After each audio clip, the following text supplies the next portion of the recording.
Me? Change the weather? Change the economy? I had no idea how to do that. Change something. How about something as simple as changing the traffic? Learning to crawl.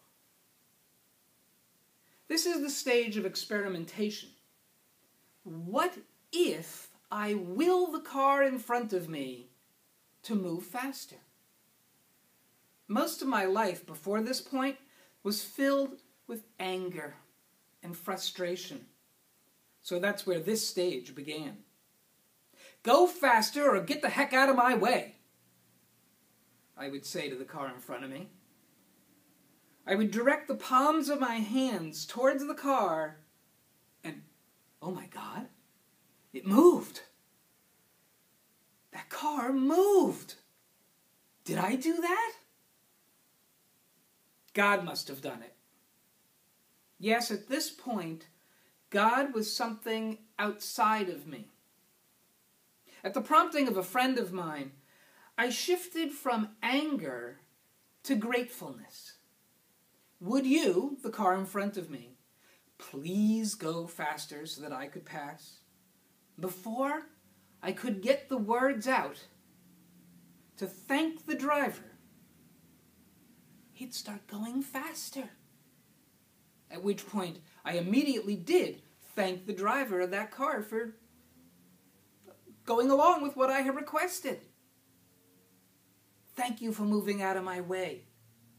And then, it was amazing.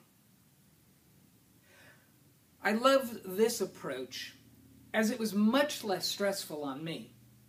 I would simply make the request and, please move, and then I would assume that they would move. And they did. They actually did go faster or move out of my way. It was really, really cool. This phenomenon was not limited to slow drivers in front of me on the road. As I was nearing the sale of my house right before my divorce, I needed to find a new place to live.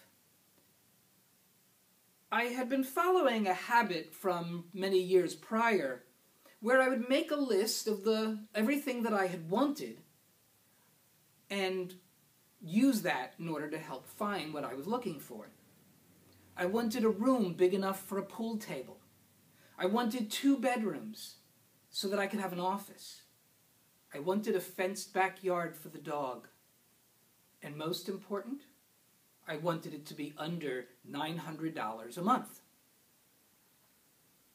I wanted it to be in Pasco County because it's cheaper to live there, yet not too far from Tampa and Clearwater where everything and everyone I know is located. My mornings were spent making lists of houses to go see, and the afternoons were spent driving around looking at them. One by one, the places I went to go see were crossed off the list. The time to move was drawing near, and I had no idea where I was going.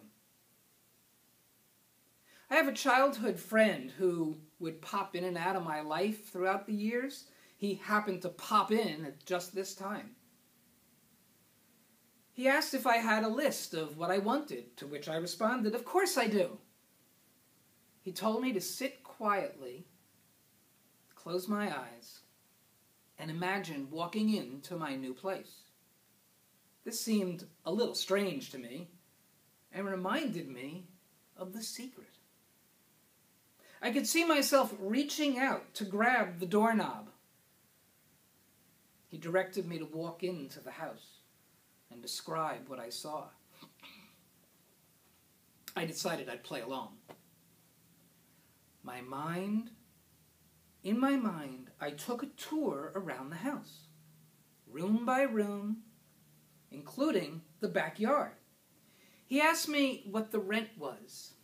Since I'm always looking for a good deal, I said $800 a month. Less than most of the places I had been looking at. "Great," he said. "Now go to bed, thinking of that house, that place. Okay?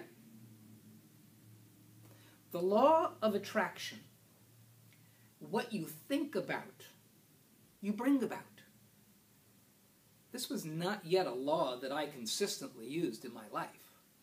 In fact, I didn't use it much at all.